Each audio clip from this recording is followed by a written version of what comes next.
आज हम बनाने वाले हैं साउथ इंडियन डिश इडली, वो भी बिल्कुल मुलायम सॉफ्ट जालीदार। आप देख सकती हैं इसका टेक्सचर।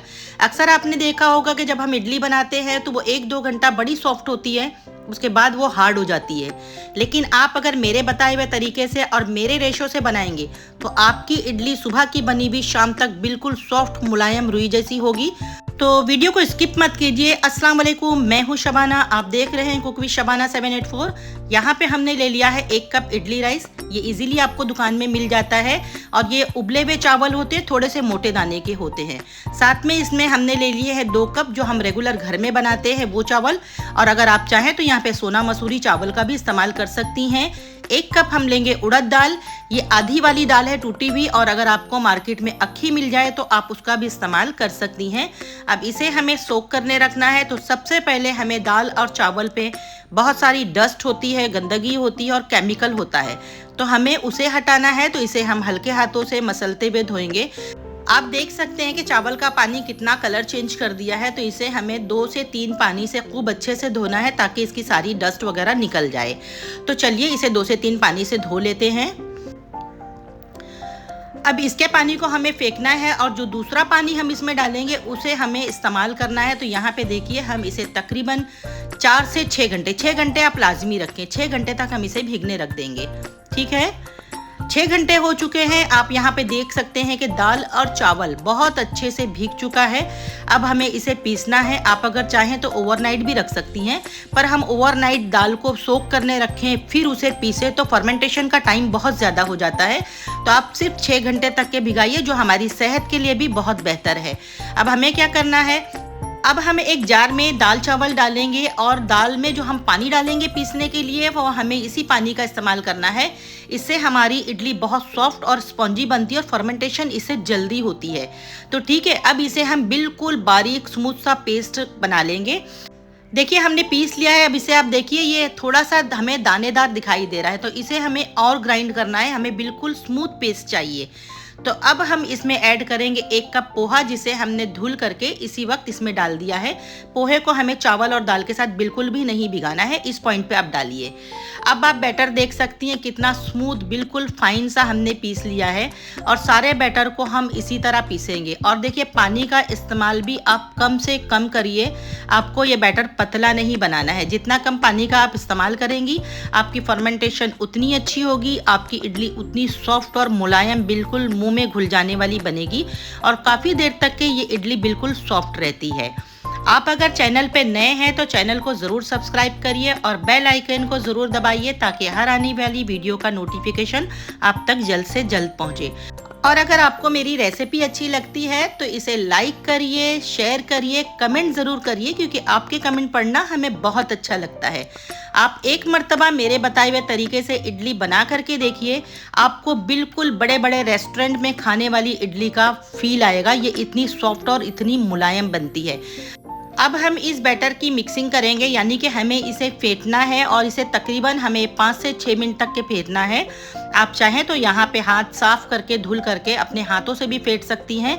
हाथ से फेंटा हुआ ज़्यादा अच्छा होता है, ज़्यादा अच्छी फर्मेंटेशन होती है। और चाहे तो आप इस तरह स्पैचुला से भी कर सकती हैं। अब इसे हम कवर कर देंगे और ओवरनाइट तक के हमें इसीलिए रखना है। अब हम इसे सुबह देखेंगे, और आप गर्म जगह पे इसे रखिए तो ज़्यादा बेहतर रिजल्ट आएगा। अब आप सुबह देख सकती हैं कि ये कितने अच्छे से फूल चुका है। जितनी क्वांटिटी में हमने डाला था इससे ये दुगनी क्वांटिटी हो चुकी है। तो आप बर्तन, जिस बर्तन में आप इसे रात में रखिए वो बर्तन बड़ा लीजिए कि जब आपका बैटर फूले तो वो ओवरफ्लो ना हो। अब यहाँ आप देख सकती हैं कितनी अच्छी जाली बनी है, कि यानी फर्मेंटेशन बहुत अच्छे से हुई है। अब एक बार हम इसे दोबारा से फिर फेंट लेंगे। तो इसमें हम डालेंगे ज़रूरत के हिसाब से नमक। अब मैं सारे बैटर का अभी इसी वक्त बना लूँगी इडली, तो मैं सारे में नमक डाल रही हूँ। और अगर आप आधा रखना चाहती हैं तो आप आधे को रख दीजिए, और जितने में आपको बनाना है उतने में नमक डाल करके इसे एक बार दोबारा से फिर से फेंट लीजिए। अगर आपको अपनी सेहत का अच्छा ख्याल रखना है तो मेरा मशवरा मैं एक ये दूंगी कि आप उतनी ही मिकदार में बनाइए बैटर को जितनी आप एक दिन में ख़त्म कर सकें। अक्सर हम क्या करते हैं, अपनी आसानी के लिए एक दिन बनाते हैं और 4 दिन हम इसे रख के खाते हैं, लेकिन हमें ये नहीं पता कि हमारी सेहत के लिए बहुत नुकसानदेह है। डॉक्टर हमेशा बोलते हैं फ्रेश बनाइए, फ्रेश खाइए।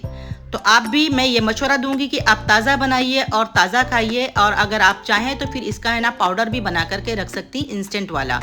जो माइग्रेन के पेशेंट हैं उनको ये 2 दिन पुराना 1 दिन पुराना इडली बैटर बहुत नुकसान करता है। तो मैं ये मशवरा दूंगी, आप लोगों से प्लीज़ रिक्वेस्ट है कि आप लोग ताज़ा बनाइए और ताज़ा खाइए। और आपने ये भी देखा होगा कि इसमें हमने बेकिंग सोडा डाला है, ना बेकिंग पाउडर डाला है, और ना ही हमने इसमें इनो डाला है। उसके बाद आप रिज़ल्ट देखिएगा कि रिज़ल्ट कितना अच्छा इस इडली का निकलेगा। सब आपके सामने ही हम बना रहे हैं। अब हम इडली को स्टीम करेंगे। तो एक तरफ हमने पानी गर्म होने रख दिए थे। अब इडली के बर्तन को हमें ग्रीस करना है ताकि हम इडली जब निकालें तो इसमें से इडली बहुत आसानी से निकल आए और हमें कोई परेशानी ना हो। आप इसी बैटर से चाहे तो डोसा भी बना सकती हैं। डोसे भी बड़े क्रिस्पी और करारे बनते हैं। तो हमने क्या किया, हमने स्टैंड को ग्रीस कर लिया और अब हम इसमें डालेंगे अपने बैटर को। और बैटर हमने उतना ही गाढ़ा रखा है, हम इसमें बिल्कुल भी पानी का इस्तेमाल नहीं करेंगे। आप अगर इडली खाने की शौकीन हैं तो आप एक बार मेरे बताए हुए तरीके से और मेरे रेशो से ज़रूर एक बार बना करके देखिए। इंशाल्लाह आपको ये बहुत पसंद आएगी। आप यहाँ पे बैटर की थिकनेस देख सकती हैं कि ये कितना गाढ़ा है। हमें बस इसी तरह गाढ़ा गाढ़ा सा बैटर चाहिए सॉफ्ट और स्पॉन्जी इडली बनाने के लिए।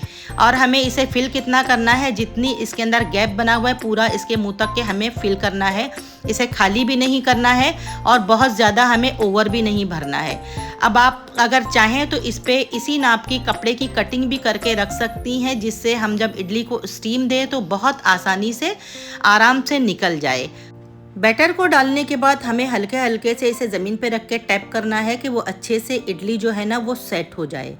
तो सारे जो हमारे स्टैंड हैं हम इसी तरह उसको भर लेंगे और एक बार आप बनाइए इस इडली को और इन्जॉय कीजिए। अब आगे हम इसके लिए बेहतरीन सी साउथ इंडियन चटनी भी बनाना आपको बताएंगे, तो वीडियो को आप बिल्कुल भी स्किप मत कीजिए, आगे तक देखिए कि हम आगे ना आपसे चटनी की भी रेसिपी को शेयर करेंगे। ठीक है, अब यहाँ देखिए हमने सारे स्टैंड में लगा लिया है अपने बैटर को। अब हमें इडली को स्टीम करना है, तो पानी को हमने पहले ही उबलने रख दिए थे। अब देखिए हल्के हल्के से हमें इसे टैप करना है ताकि बैटर अच्छे से पूरी तरफ फैल जाए। यहाँ देखिए पानी अच्छे से बॉईल हो रहा है, तो इस उबलते हुए पानी में ही हमें डालना है। हमें ये नहीं कि हमने पानी बस रखा फिर हमने उसमें स्टैंड रख दिया, नहीं। आपको इडली जब रखनी है जब आपका पानी इस तरीके अच्छे से बॉईल हो रहा हो, ताकि ये पानी में जाते ही इसका टाइमिंग पकने का शुरू हो जाए। तो इसलिए आपको उबलते हुए पानी में ही स्टैंड को रखना है। ठीक है, अब इसे हम कवर कर देंगे, तकरीबन 12 से 15 मिनट तक के हम इसे कुक होने देंगे और एक बार बीच में चेक कर लेंगे जब 10 से 12 मिनट हो जाएंगे कि हमारी इडली पकी या नहीं पकी। इसे 15 मिनट हो चुके हैं। माशाल्लाह देखिए इडली इतनी फूली है कि ये ऊपर तक आ चुकी है, बहुत अच्छे से स्टीम हो चुकी है। आप अगर चाहें तो इसमें टूथपिक या छुरी भी लगा करके देख सकती हैं, पर मैं हमेशा बनाती हूँ तो मुझे पता है कि इडली बहुत अच्छे से स्टीम हो चुकी है। हम इसे थोड़ी देर किचन काउंटर पे इसी तरह रहने देंगे ताकि ये थोड़ा सा ठंडा हो जाए। ठंडा होने के बाद में ये बहुत आसानी से निकलता है। तो हल्का सा आप ठंडा कर लीजिए और छुरी पे थोड़ा सा तेल लगा लीजिए। अब हम क्या करेंगे, इडली के किनारों पे बस छुरी को घुमाना है और आप देख सकती हैं कि कितनी आसानी से हमारी इडली निकल आएगी, बिल्कुल फूली फूली स्पॉन्जी इडली। हमने इसे ठंडा कर लिया है इसलिए बहुत आसानी से निकल आ रही है। आप स्टैंड पे भी देख रही हैं कि बिल्कुल भी प्लेट में इडली नहीं लगी भी है। अब हम इसकी चटनी बनाएंगे, तो चटनी के लिए हमने आधा गीला नारियल ले लिया है, 1 मुट्ठी हरा धनिया ले लेंगे, 5 लहसुन की कलियां ले लेंगे और 2 हरी मिर्चें ले लेंगे। आप चाहें तो अदरक भी थोड़ी सी डाल लीजिए और इसे बिल्कुल बारीक सा हमें पीस लेना है नमक डाल करके। तो चलिए हमने यहाँ पे चटनी पीस ली है। अब इसे हम निकालते हैं एक प्याले के अंदर और अब हमें इसे तड़का देना है।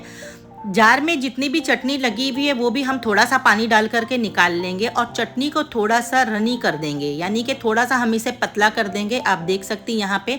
अब यहाँ पे आप अपने मर्ज़ी के मुताबिक पानी डाल सकती हैं, आपको जितना पतला चाहिए आप उतना पानी डालिए। और नमक को एक बार आप ज़रूर चेक कर लीजिए, नमक बिल्कुल परफेक्ट होगा तभी चटनी का मज़ा आएगा। ठीक है ना। अब चटनी को देंगे हम तड़का, क्योंकि नारियल की चटनी में तड़का बहुत अच्छा लगता है। तो पैन हमने गरम होने रख दिए थे, 2 टेबलस्पून तेल का इस्तेमाल किए हैं। इसमें डालेंगे राई 1 टीस्पून तक के और राई को अच्छे से हम क्रैकल होने देंगे। जब राई पक जाएगी तो उसमें डालेंगे हम 5 से 6 कड़ी पत्ते और 2 लाल मिर्चें डालेंगे। जब ये अच्छे से सिक जाएगी उसके बाद हमें फ़ौरन से ये गरम गरम तड़का चटनी के ऊपर डाल देना है और मज़ेदार सी हमारी बेहतरीन सी चटनी बनकर के तैयार है। आप इसे एंजॉय करिए इडली के साथ में। आप अगर डोसा बनाना चाहती हैं तो इसी इडली के बैटर से आप डोसे को भी बना सकती हैं। बस डोसे के बैटर में थोड़ा सा आप पानी ऐड करिए, उसे पतला करिए और फिर उसके डोसे बनाइए। बड़े ही क्रिस्पी आपके डोसे तैयार होंगे।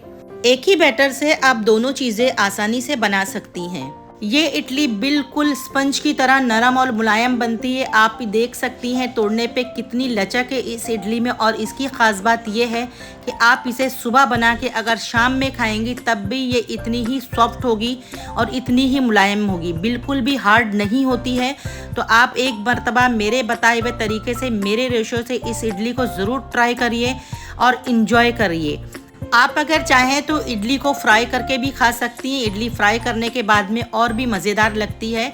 अगर आपको मेरी ये रेसिपी अच्छी लगी है तो लाइक करिए, शेयर करिए, सब्सक्राइब करिए। मिलते हैं नई रेसिपी में। अल्लाह हाफिज़।